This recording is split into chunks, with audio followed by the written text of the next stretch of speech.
Assalamualaikum warahmatullahi wabarakatuh. Bagaimana kabarnya anak-anak?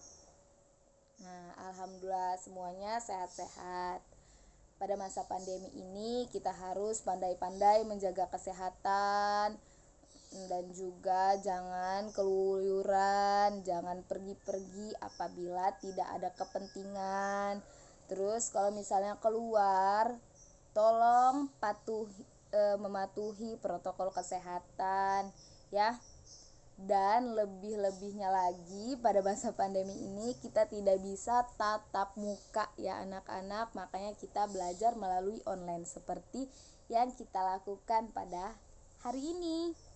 Nah, kita tidak tatap muka, tetapi kita harus tetap semangat dan kita harus mau belajar. Nah, di video ini kita masuk pada mata pelajaran fikih dan membahas materi tentang haji dan umroh ya. Silahkan siapkan alat tulis dan catat materinya. Oke? Baiklah, kita langsung saja masuk kepada pembahasan tentang haji dan umroh, tetapi terlebih dahulu kita akan membahas haji dan umroh. Nanti kita habiskan dulu materi haji, baru disambut dengan materi tentang umroh. Nah, kita kepada pembahasan pertama yang mana pengertian haji. Apa itu pengertian haji? Pengertian haji itu berasal dari bahasa Arab haja, berhijrah ke atau bermaksud menyengaja menuju ke tempat tertentu yang diagungkan. Sedangkan menurut istilah haji adalah menyengaja mengunjungi Ka'bah untuk mengerjakan ibadah yang meliputi tawaf, sa'i, wukuf dan ibadah lainnya untuk memenuhi perintah Allah. Lanjut ke syarat-syarat wajib haji, yang mana di sini ada beragama Islam, ada balik, berakal, merdeka, kuasa atau mampu. Nah, di sini beragama Islam, kita yang beragama Islam itu diwajibkan untuk haji, ya. Kepada non-Islam berarti tidak wajib untuk haji. Kemudian balik di sini orang yang sudah dewasa. Orang yang sudah dewasa apabila laki-laki itu ditandai dengan mimpi basah, kemudian apabila perempuan itu ditandai dengan menstruasi, itu dikatakan dia balik. Kemudian selanjutnya berakal. Berakal di sini orang yang mempunyai akal sehat, yang mana tidak hanya badannya saja yang sehat, tetapi akalnya juga sehat. Apabila dia gila, terus hilang akal, itu tidak termasuk wajib haji. Oke, selanjutnya merdeka, yang mana merdeka di sini bukan sebagai hamba sahaya, tetapi orang yang merdeka. Kemudian selanjutnya kuasa atau mampu, yang mana di sini sanggup dalam fisik maupun materinya. Oke, lanjut kepada rukun haji. Apa sih itu rukun haji? Rukun haji itu amalan yang harus dikerjakan dalam ibadah haji. Nah, kalau misalnya ditinggalkan berarti dia batal hajinya dan harus mengulang di tahun berikutnya. Yang mana yang pertama di sini rukun haji ada ihram, ada wukuf di padang Arafah, ada tawaf, ada sa'i, tahallul dan tertib pastinya. Ihram di sini berniat memulai mengerjakan ibadah haji atau umroh. Kemudian wukuf di padang Arafah, berdiam diri di padang Arafah. Kemudian tawaf di sini yang mana berputar-putar Ka'bah, yang mana 3 putarannya dengan berlari-lari kecil, kemudian selanjutnya berjalan biasa, yang mana dimulai dari sudut Hajar Aswad dan berlawanan arah dengan jarum jam. Ketika tawaf, posisi Ka'bah ada di sebelah kiri kita. Nah, itu. Kemudian sa'i ini berlari-lari kecil bolak-balik dari Sofa ke Marwah. Dari Sofa ke Marwah dihitung 1, dari Marwah ke Sofa dihitung 2 dan selanjutnya. Kemudian tahallul di sini mencukur rambut. Nah, mencukur rambut sehelai saja boleh, dan yang terakhir adalah tertib. Oke. Next, wajib haji, yang mana di sini amalan ibadah haji yang wajib dikerjakan. Ya, tapi jika ditinggalkan hajinya tetap sah, tetapi hanya membayar dam. Dam itu apa? Bayar denda. Nah, di sini ada berihram sesuai mikotnya, bermalam di Muzdalifah, bermalam di Mina, melontar jumlah akobah, melontar jumlah ula, usto, akobah, kemudian menjauhkan diri dari muharramat, ihram, dan yang terakhir ada tawaf wada, yang mana tawaf perpisahan. Nah, di sini inilah yang wajib haji. Kemudian next kita masuk ke sunnah haji.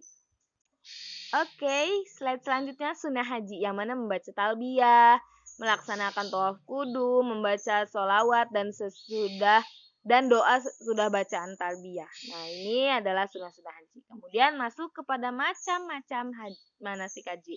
Macam-macam manasik haji di sini ada haji ifrad, haji tamatu, haji qiron. Nah, apa sih itu haji tamatu? Apa haji ifrad itu? Apa haji qiron itu?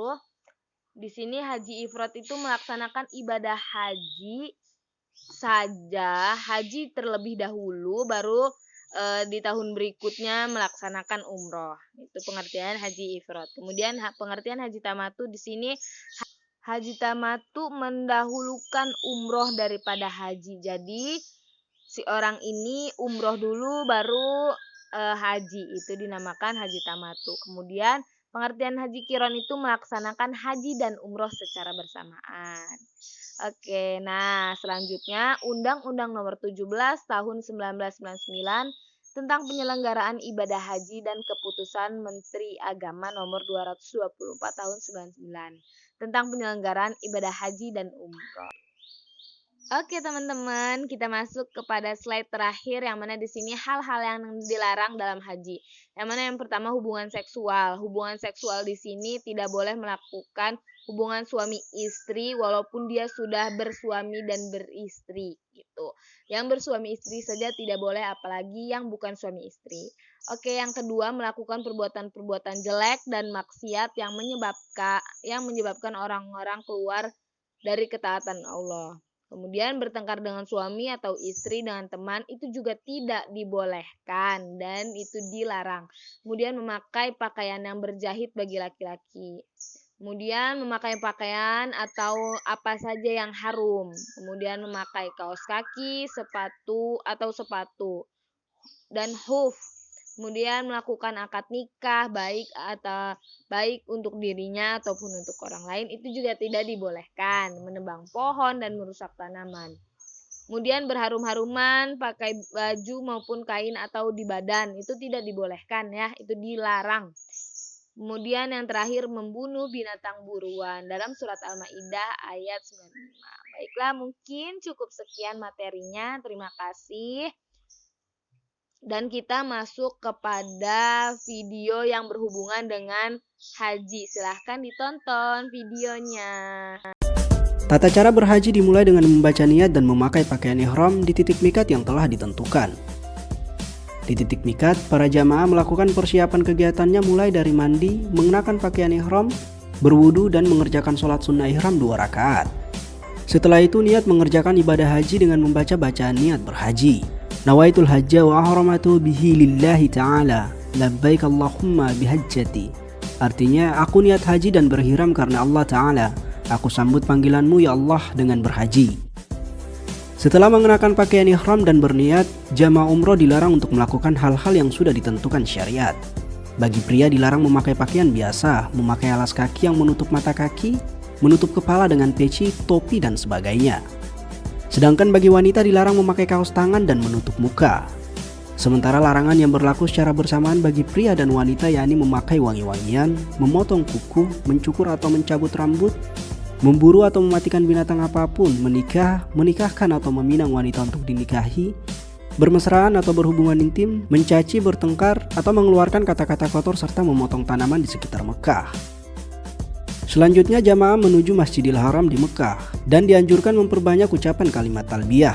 Adapun bacaannya yaitu labbaik Allahumma labbaik, labbaik la syarika labbaik, innal hamda wan ni'mata laka wal mulk la syarika lak.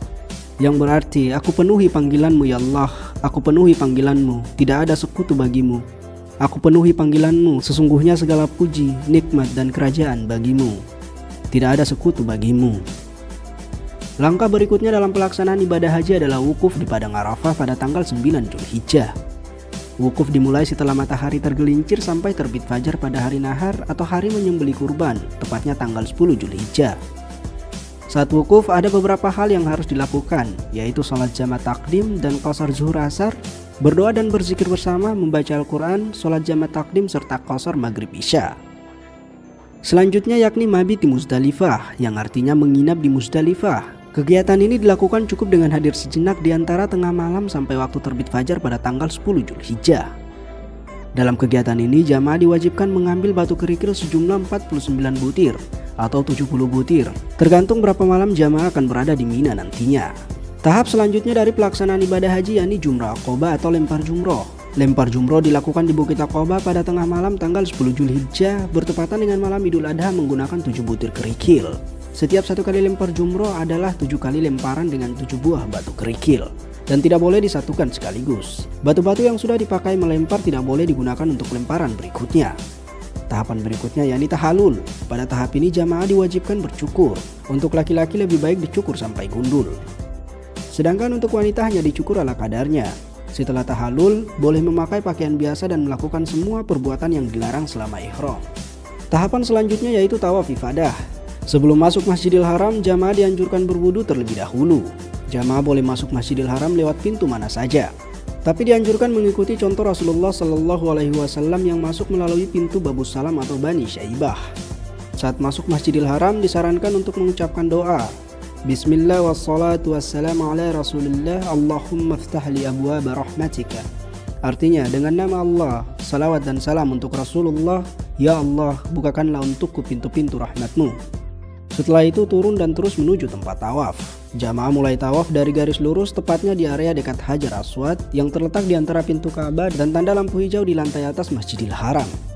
Dalam pelaksanaan tawaf pada putaran 1-3 jamaah pria dianjurkan untuk lari-lari kecil. Sedangkan pada putaran 4-7 jamaah dianjurkan dengan jalan biasa.